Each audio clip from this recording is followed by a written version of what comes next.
Hello everyone, it is very early in the morning and we are heading out to catch some razor clam today.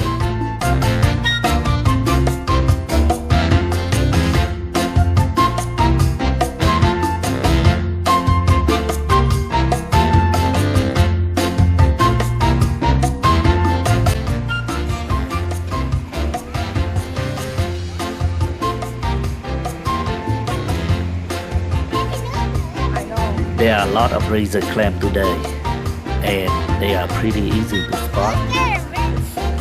We almost reached the limit for everyone here in about an hour. 4 con nữa à chị? Nè, hốt cái người này đào luôn nè.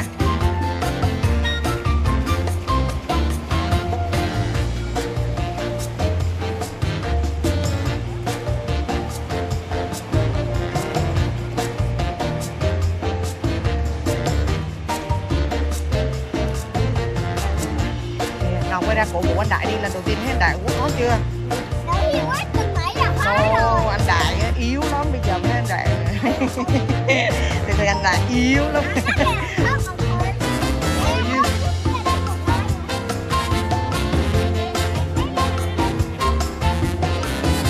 4 con nữa Thảo ơi.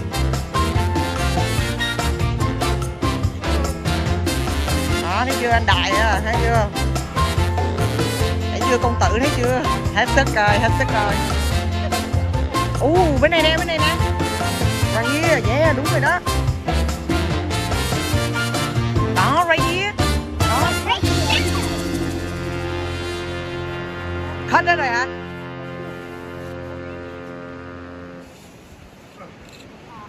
Có lên đi công tử ơi. Vô.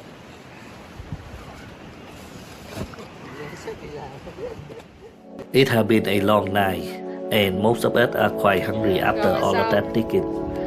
Therefore, we decide to cook this razor clam right on the beach before we head back home.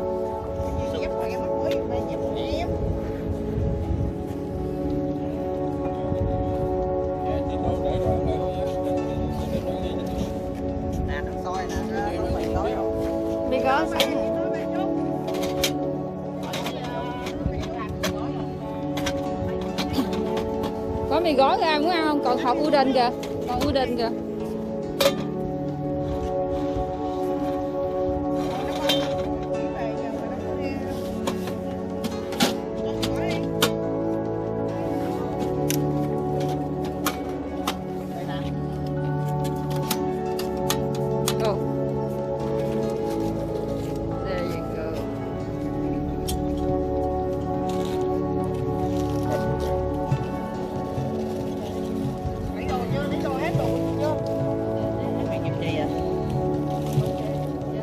Được.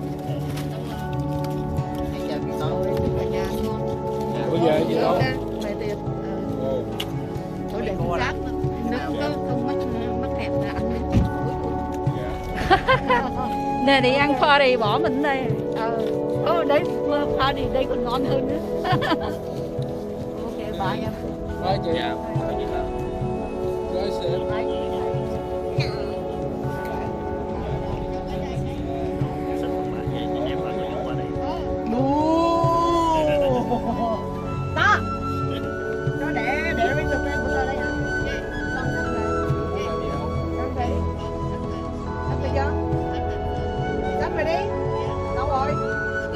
Trời ơi, bà bỏ theo bà rồi. Trời Bà hiền lành lắm. bà vui quá nhiều. Đó là lần đầu tiên ta đi tập quay không mà. Làm sao đâu. Ngọc lát có ăn không? Ăn này không? Ăn thì đem mặt tốt là chỉ cho một đứa giọng. Hôm nay ba má đó anniversary, nó nói nó đi đào 15 con nó tặng cho bé đó. Còn giờ muốn này, còn cái này là diễn đó. Là diễn thôi. Giờ quay mặt học tiền lắm, Quay nữa. Cái chỗ nào có bụng thì quay chỗ khác nha. Ngọc tính ra để cho đúng chỗ tài.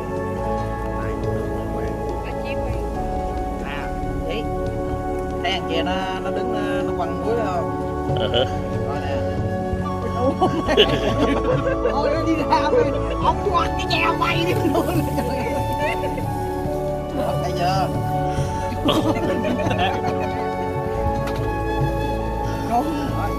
bỏ miếng ốc vô xào luôn đi. Nè, trước kia đó.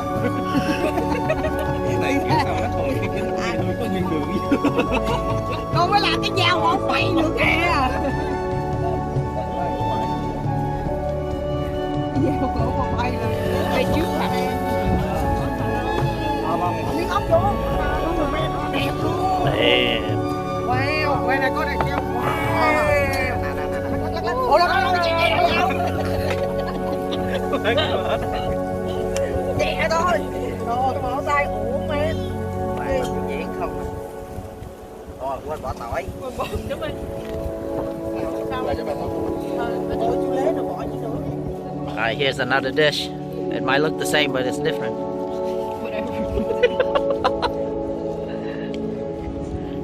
Bà con ăn ráng nhiều chanh nha. Ủa sao này ai cũng ăn hết vậy ta? Mấy cái nãy quay phim đâu có ai ăn đâu.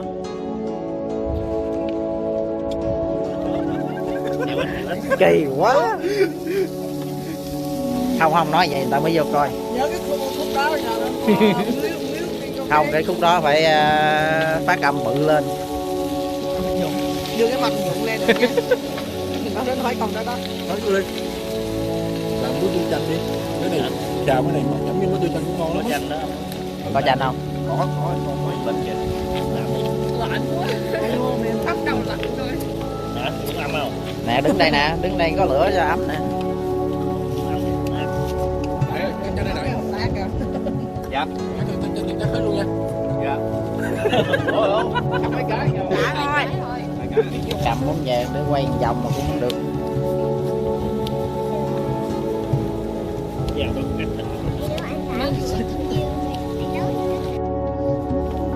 Gì hai đứa đi ra đó rồi đi lại cười. Here's the best recipe. Chị lúc đó thì em sẽ lấy Oil, garlic, Đâu có đâu. cái gì? Con ngọt kêu. purple onions, and razor clam. Cả đám mà có mình ông kêu đừng cửa à. Ông dùng cụ tại đám đâu ra. Cô nhà nãy giờ nhìn cả đêm cô trái chanh đó. Thấy chưa? Ra mà. Đó.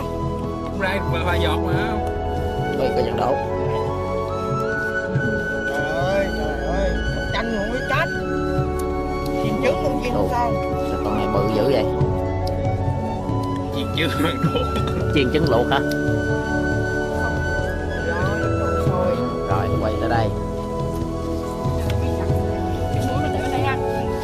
Con này thẳng chặt đây ha. Nhưng mà mình đổ cái tô cái đỏ vậy. Quay đi. Sao? Sao không làm trong nãy nữa?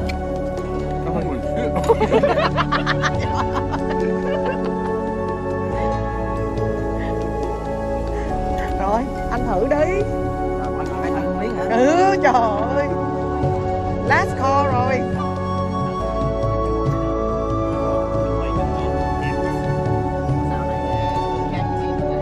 Nước chanh nhiều. Mỗi lần nấu kiểu. Dạ, cũng làm là chúng ta chồng.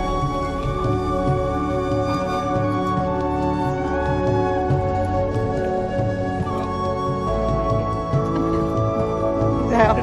Được không? Rồi anh thử vô.